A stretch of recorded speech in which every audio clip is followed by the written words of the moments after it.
Hello Sam, how are you? Fine, thank you. Welcome to Unfiltered Lives, the other side. How you doing? I'm well. You a wee bit nervous?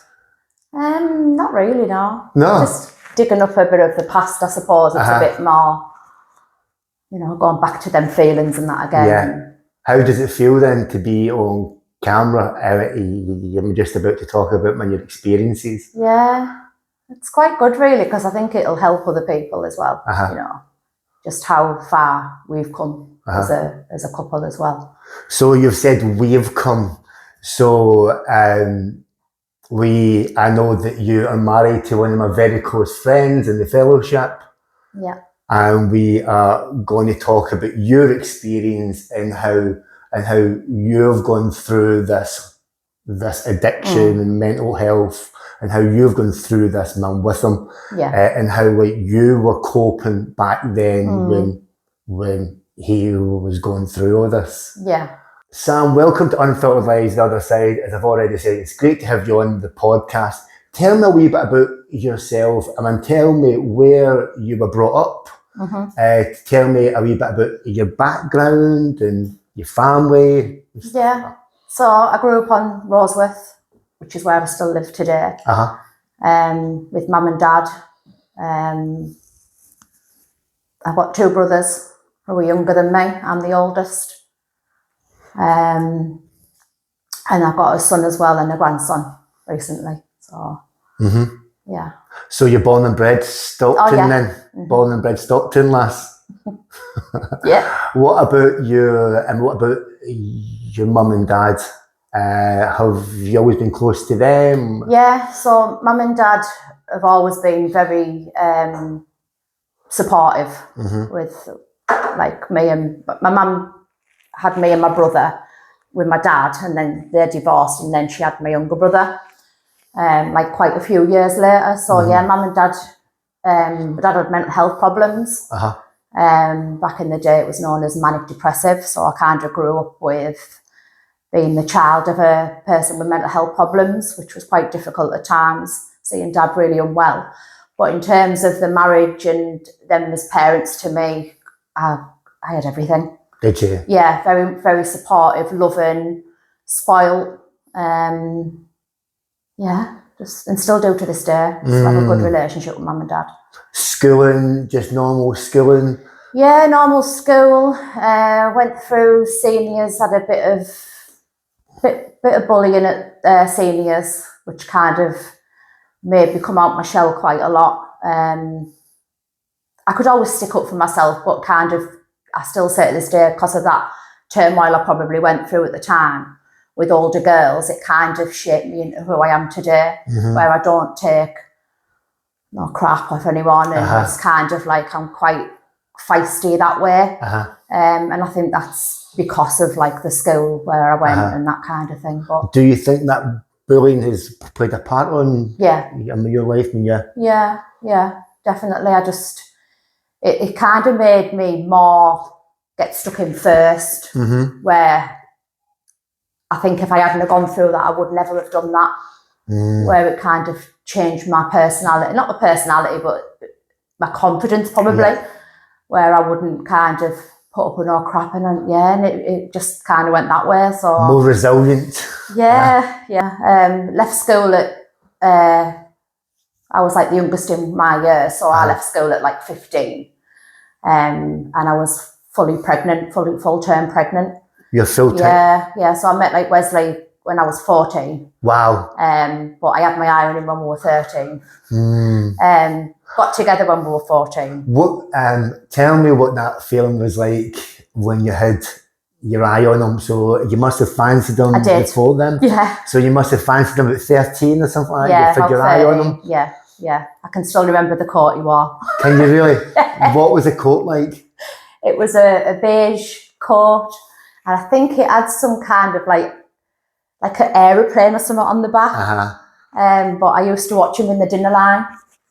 So it must have only been about 12, 13 at the time. I just thought, that's really nice then.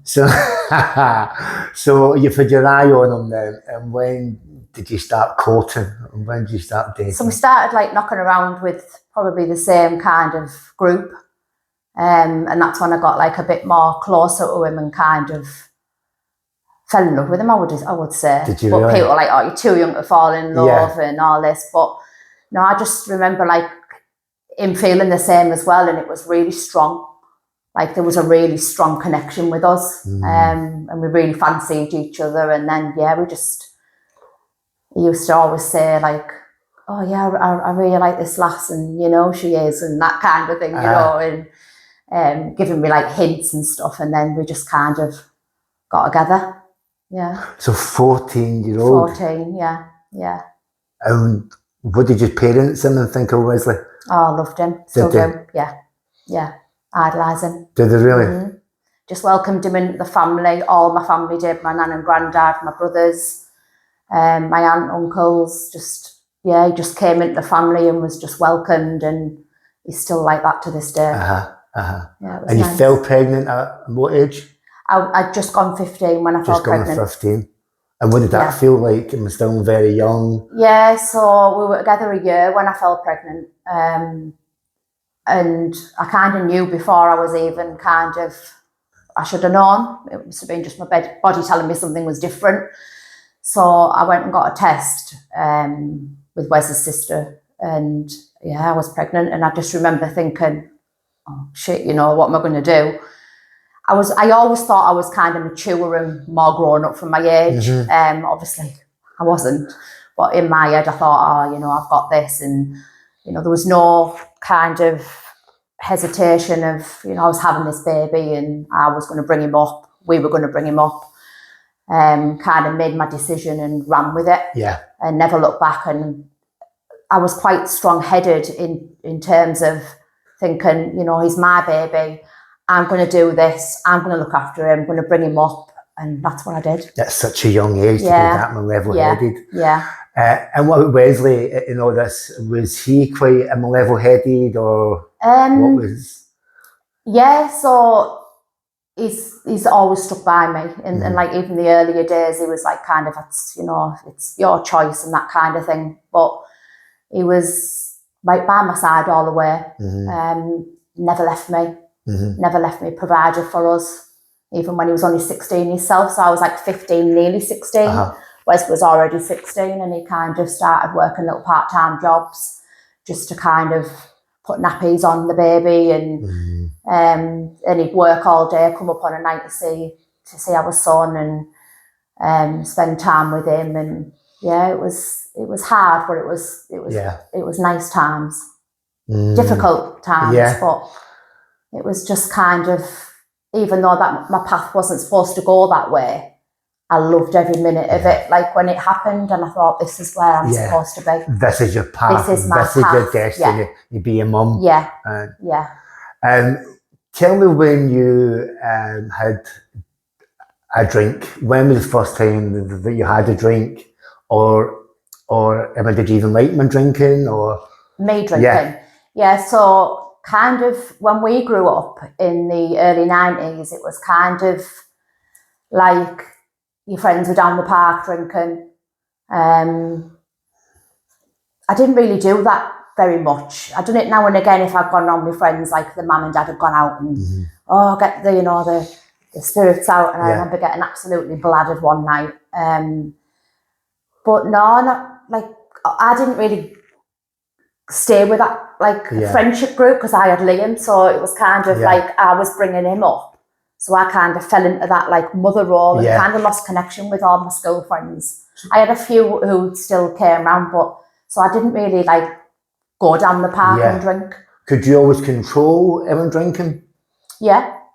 And what about Wes? Did he control his drinking at the start, or? When I think back to the younger days, Wes wasn't a drinker. When we were young, he wasn't a drinker. But I would say when we got to about 17, I think it might have been, about 16, 17, he would go to the raves. So he'd go to like the Coliseum, the Blue Monkey. And then I would go to the local pub with somebody else's birth certificate with a lass, because his mum used to mind the baby, so I would do that and go for a couple of drinks, but no problem in that. That's what I did. And then he would go to the raves with his friends and do the you know, drugs and God knows what. So how did that affect you? Am I knowing that he was going to raves and doing drugs? How did that man affect? How?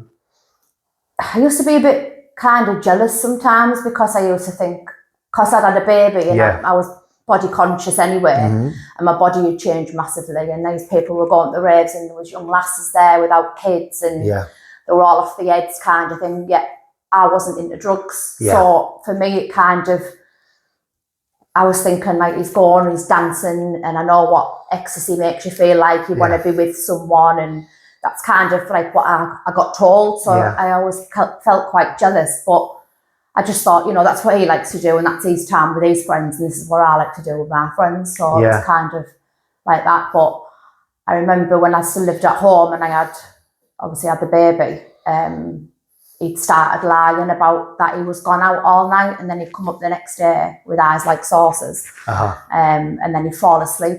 So I'm like, you've come up to see the baby and you're falling asleep, and then I click on that he'd been partying all night. So that was like kind of the start. And how did that make you feel then? Disappointed. Yeah. And how old were you then? About 18. 18. Oh, it'd been about, I have no doubt, so it'd been about 16, 16, 17, And then you're already starting to notice a difference, man, Wes. He would lie that he'd gone and try and pull the wool over my eyes and such, and I haven't been there. Then it'd be, seen Wes last night, and a friend of a friend, we didn't have phones then, but it was like friend of a friend would say, I was with Wes last night, and I'm like, why are you lying to me? You know, we've got this baby, we're supposed to be together, and why are you lying? And I'm thinking, is he protecting me because I was like kind of this jealous girlfriend or When did you start to move in together? When did you get we were 17 and Wes was just gone 18. Right. So that must have been a big step. Now you're finally moving in. Yeah, You've got the young baby there. It was, but I feel like I needed that space of our own. As young as we were, and as difficult financially, you know, trying to just get through every week. You know, we didn't have anything. No money. We're always skint, and you know, we're only kids. But I had a lovely home, and Liam never wanted for anything, and he had a lovely life still, you know, and so we moved in together, and he just had his 18th party, and that's when he got absolutely bladdered. At the 18th? At the 18th party, yeah. So it was kind of like, we had to carry him home, put him to bed, that kind of thing. So that was about 18. How did you feel then? I just thought it was just part and parcel of having a good time, and I think we did in them days. It was kind of like, to celebrate something, and we say this today, like everything's around a pub or a drink. It still is, isn't it? It still is, so we kind of just, we kind of grew up like that, thinking, he's having his best life, you know, getting carried home, and everyone come back to the house and we had drinks and that kind of thing. And then when we moved in together, he would have his friends round on a Tuesday, just play music and that kind of thing. And then the same thing was still happening on the weekend on a Saturday. He'd go raving and I'd go out with the lasses down the town. So it sounds pretty much more like a little idyllic life. You know, you've got my Liam, your baby, you've got the Wes, and it sounds like it's you remember we were all skint back in those days, and we're trying to get through, isn't it? Yeah. Living our best lives. I know my Wes is drinking and stuff like this, but that's what we did, wasn't it? It was kind of acceptable because we were young. No, I know Wes, I know him very, very well, and he's so liked in the fellowship. Everybody loves Wes. Anybody who comes across him. The reason I love Wes, because he was the first lad I came across a couple of many years ago, and I connected to his energy.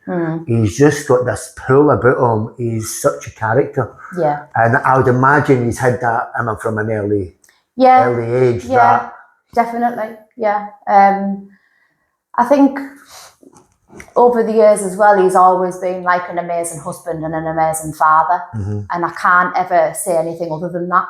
You know, he supported me 110% in everything. He's had my back. And probably that's why I tried to save us so many times, because I knew what was there Yeah. of being that gorgeous person. Yeah. So what does saving them look like?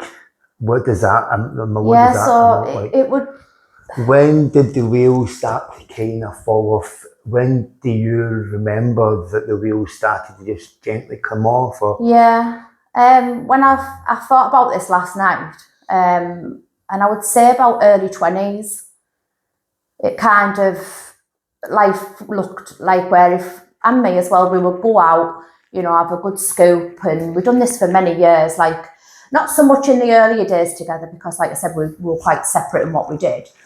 But it would like, we'd go out and kind of, when Liam was a bit older and we could get a babysitter, you know, we started going out together, and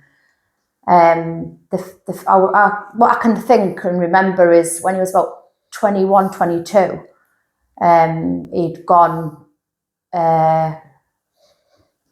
he'd come home and he was very aggressive in my face, that kind of thing, and smashed my house up. And he was about 22 then. So that was like the kind of the start of seeing that side to him. Yeah. And then them years following very close by, so, he got like quite bad. His drinking where he'd black out. Yeah.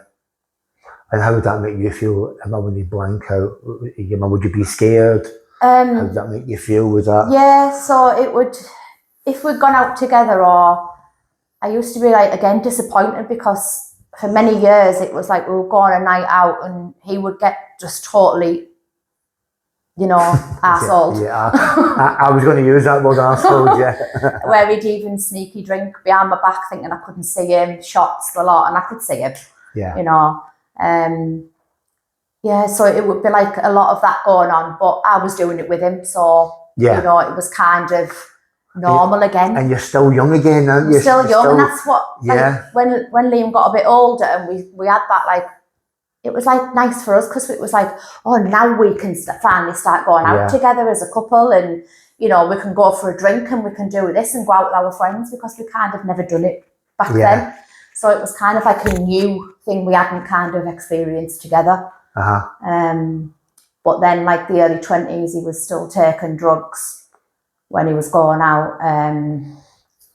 He was kind of, it was more, it was drugs, but it was alcohol more so, where we would just drink to either evil would set in and he'd get aggressive and violent, or it would just be like head on the table and that was the night over. And I would always get us back home. But then he started getting physical. I can't think if I'd just been married or just before. So I'd have been about 23. And we'd had a really bad fight. Obviously, I can't remember where it was over now, but yeah, it wasn't good. I'm lucky to be here, really. Because, I know all that stuff. I know that one. Yeah. I put my part like broken arms, that kind of thing, pushed me over, and I don't want to talk about No, I know it's the progression of the madness, and it's the progression of the but I always thought, like, how did that make you feel inside? How did that make you feel inside? Devastated. Seeing him such a nice lad, kind of going. So the next day I would always wake up and think, I knew it wasn't right, and I knew I didn't want to be in that relationship. But at the time, probably my age as well, I didn't want to give up on us, because to me he was my everything, and he was my world, and I loved him dearly. And it was like I didn't want to kind of be this young mother on my own, and obviously things change as you get older and your mind changes. But at the time I just felt like I didn't want to give up on us, because I loved him. But I used to just feel devastated, because I used to think my world's going to have to end now, and I don't want it to, or I can't live like this. And then obviously Mum was upset, Dad was fuming, you know, kind of. So now it's starting to affect all the family now. It's not affecting you, it's starting to affect all the family now. So it was kind of, we used to always try and look for like what was going on and stuff, you know, but he would just change into this total different person. And then things just like kind of would settle down, and then obviously he had a friend with money at the time, and he'd come and flash his cash, and he'd be like out the door with him and leave me and the little one. Yeah. I took a weekend off once to kind of spend some time together, a nice weekend off, bank holiday weekend it was. And this guy comes round, flashes his money, has a car, and I didn't see him all weekend. I remember hanging on to the car, telling him to get out, because I was going to kill him. And the driver, I was like, get out, but he was like, wouldn't listen, he wasn't bothered. He was just, I'm doing this, and left us for the full weekend. And I tried to find out where he was. He'd gone to somebody's auntie's down the Midlands or somewhere, and just didn't give a shit. Yeah. And again, that really hurt me, because I knew that this was it. In my head, I had to stop this. I couldn't live like this anymore. I deserved better. And then he'd just come crawling back, and by then I'd worn myself out of all my emotions. So I used to just come back, and then we'd just start again. But it was exhausting. Yeah. That worn out of emotions, they're really good at wearing people out, so they're absolutely emotionless and they're dead inside. They've got nowhere else to go, so you end up taking us back. Because there's no end to this, but you don't know anything else. No. And then for many years after that, it didn't kind of get so much physical after that. He would scream and shout in my face a few times, where I would think that he was going to hit me. Even just up to a couple of years ago, and I was terrified.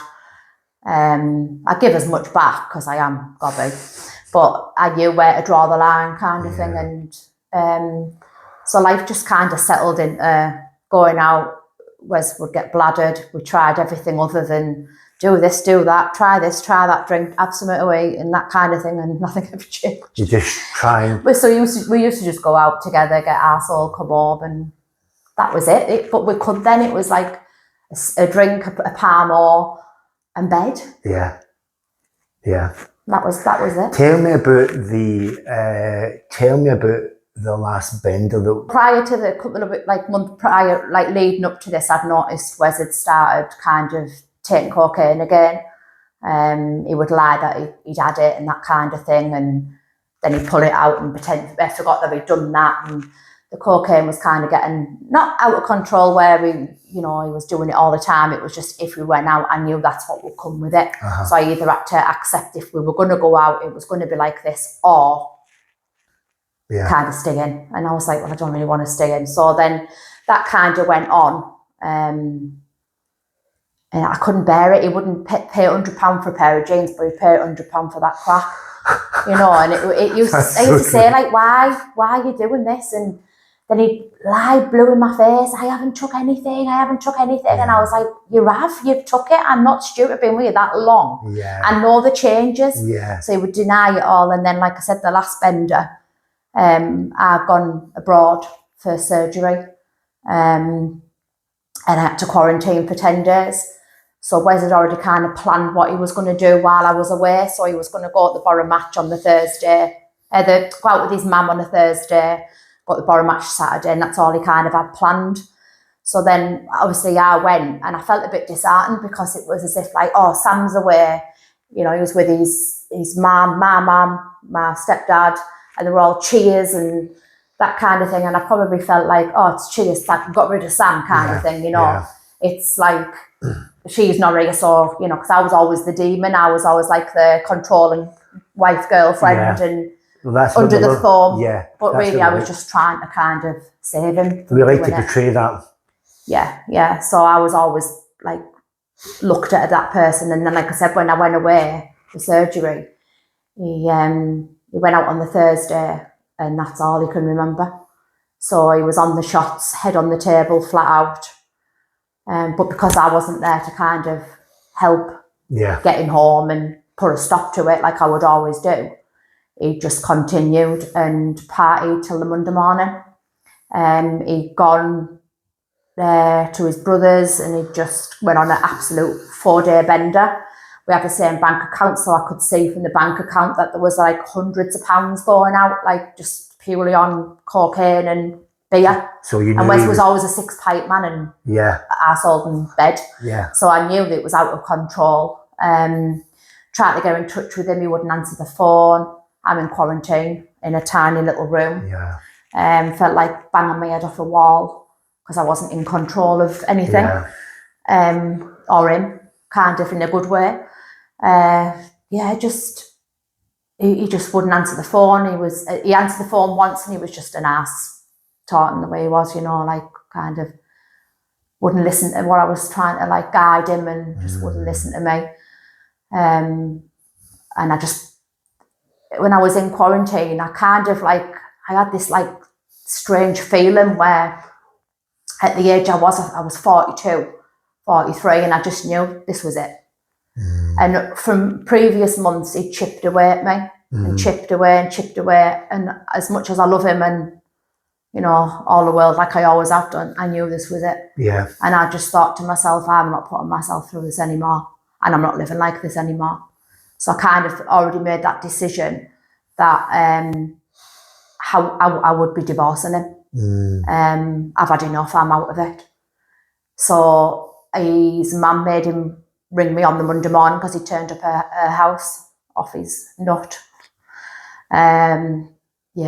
Spoke to me on the phone, told him how I felt. And he was like, oh, I know, I don't blame you for feeling like that, which kind of upset me in a way because it was as if he wasn't going to fight for us. Yeah. He was just like admitting to what I was saying. So he was like kind of, I know, I don't blame you.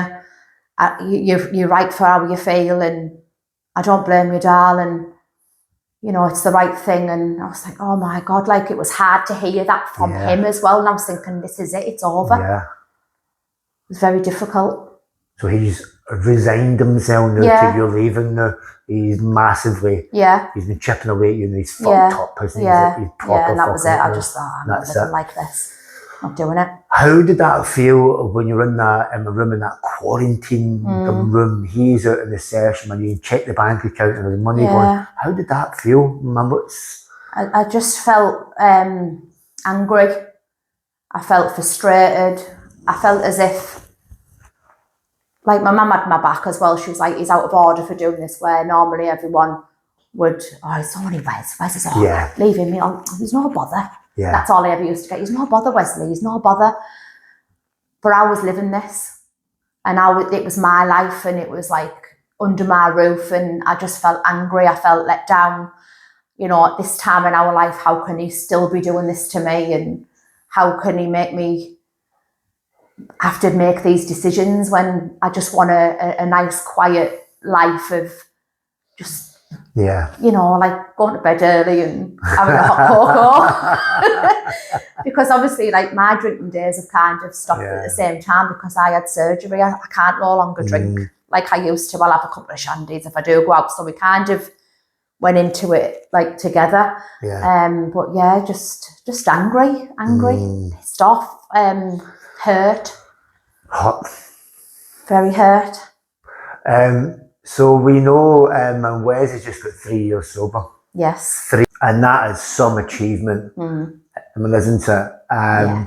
If you could tell us a wee bit about what your life's like now, but if you could tell us when you realised that Wes was starting to, when he was starting to get well. Yeah, so I give him that kind of, not even an ultimatum, it was, this is what's going to happen. So unbeknown to me, when I came home, Wes had made the decision. I was on the Monday, on the Friday, gone to a meeting. He'd found a meeting on his own, off his own back, and kind of went into the rooms himself, and it was kind of, I couldn't believe it. But then I was also, as much as I wanted it, I was also frightened of, like, what's this going to look like? Yeah. Kind of what's to come. Our life's going to change massively. I knew that anyway from my surgery, but like kind of looking at how life was going to be without alcohol, it was quite a scary time. Did that make you nervous, like life without alcohol? Yeah. Because I've never looked at that from a partner's point of view. Yeah, it was. It was like kind of, because everything we did, even days off, would be in the pub, So it would kind of, I mean, we've done other things as well, but it was always like focused, like go for a meal, go for a few drinks, I completely get that, So it was kind of like, how's life how is he going to do this? How are we going to do this? What's life going to be like? And it was quite scary, even for me. At the time, it was, you know, just kind of, yeah, just scared of like the unknown, really, what was to come. But then he was kind of, as the weeks went by, and he even said himself, you know, I'm sure he won't mind me saying, but he was like, I don't think I can get this. Not as in the not drinking, just the programme and that kind of thing. And just give him loads of support and watched him flourish, really, in the programme. And his head's always in the big book. And I'd never realised how much he'd actually been practising it and what he was like open to learn in these like meetings, till I heard him one day and he was talking to somebody, and I was absolutely amazed, because Wes never had any confidence in himself, and he always thought he was never good enough. But to hear how far and what he'd learned, I was like, wow, you're incredible. Yeah. You're amazing. Like, I don't think you realise how educated you are by doing what you've learned, and he's all done it his own off his own back. I know. It's incredible. So by Wes getting well, did you start to get well? Yeah. So as Wes got like more well in himself, and obviously he had like a few little blips as in like his anger and that kind of thing. But again, as he's learnt the programme as well, I'm not saying he's not allowed to be angry, but he kind of, it's strange, because even me now, I look at things differently, because it's me watching him and he's learning me as well, even though I'm not sober. He learns me and teaches me how to kind of look at situations differently, or, you know, and just how I always knew he was that person. And I think because he's 100% himself now, it's just, he's just absolutely flourished in life. With us together, it's just, life's lovely, peaceful. So that apprehension and the kind of scaredness that you had at the start, with having no alcohol in your life, what does that look like? Because I know they used to like a couple every now and again, don't you? But that's nothing, isn't it? Nah. So what does that in my life look like now? Because I would imagine some of our viewers couldn't imagine life without alcohol. And you and Wes are living proof. Yeah, so it's kind of looking, it's stripping it back, isn't it? And it's kind of looking at, you know, kind of learning about yourself. And I've learned a lot about myself by not involving the alcohol as much as like we'll go out and learn a lot more about each other. Isn't that amazing? Yeah, you know, like just having him 110% all the time, it's just lovely. But we just looked at other things, like we still go away for weekends, but it's like Scarbados. Yeah, Scarbados. It's just walking and just family and love. And you know, I've had like 2 bereavements in 6 months recently, and he's just been by my side every step of the way. Is you know, I'd be lost without him. I really would. He's just been there for my family and never complained once, and he's just the strength in the family. Yeah, he really is. Isn't that amazing that we think that alcohol and drugs gives us our confidence and gives us our ability to speak? Yeah. But in actual fact, when we take that off and we get sober and freedom, the real gift is no man drinking, there's no abusing them with substances. Yeah, it does. It just feels like if I need him, he's there now. Yeah. If I need something, he's there. He always was, but you couldn't, if he'd been on a bender or that kind of thing, where now, like, he's just there constantly, supporting, like he always did, but just in sober mind and peaceful. And Tell me what your life is like, man, now. It's gorgeous. I love my life now with him. It gives me peace. My life's just always as I kind of imagined at this time in our lives. We're like 46 and 47 now, and this is how I imagined my life to be and what I wanted it to be like, and we've got it. It's just, you know, it's all about family for me. And Wes now, it's, you know, grandson and son, and just supporting them and being there for them and just enjoying each other again, and kind of, it's a new chapter, isn't it? Yeah. Yeah. Yeah. It's amazing, isn't it? Yeah. It's amazing that you've been with each other for over 30 years. 32, yeah. 32 years you've been with each other, and you've been through so much. And then the drink and the drugs that comes in, and you're nearly losing each other. You're at the tippy toes of losing each other. And then just out of nowhere, he brings it back. Yeah. And that's the gift of being an alcoholic. Yeah. Is that by stopping, you can have this beautiful life. Yeah. Yeah. Definitely. And he no longer tolerates things. He was kind of, I wouldn't say a pushover, but he's kind of would tolerate a lot before and just kind of put up with it, where he's now strong enough to put his foot down and say, I'm no longer tolerating this. And I think that's given massive growth. That's massive, isn't it? Yeah, just absolutely massive. Yeah. Because that's all about self-worth, isn't it? That's him actually. That's another thing. I can see a difference in him with the self-worth. Can you really? Yeah, massively, and his confidence, and he's no longer, you know, that little kind of always worrying like, am I good enough? And he knows he's good enough now, and you know, and that shines through on him. Definitely. He's so well thought of in the fellowship, you know. If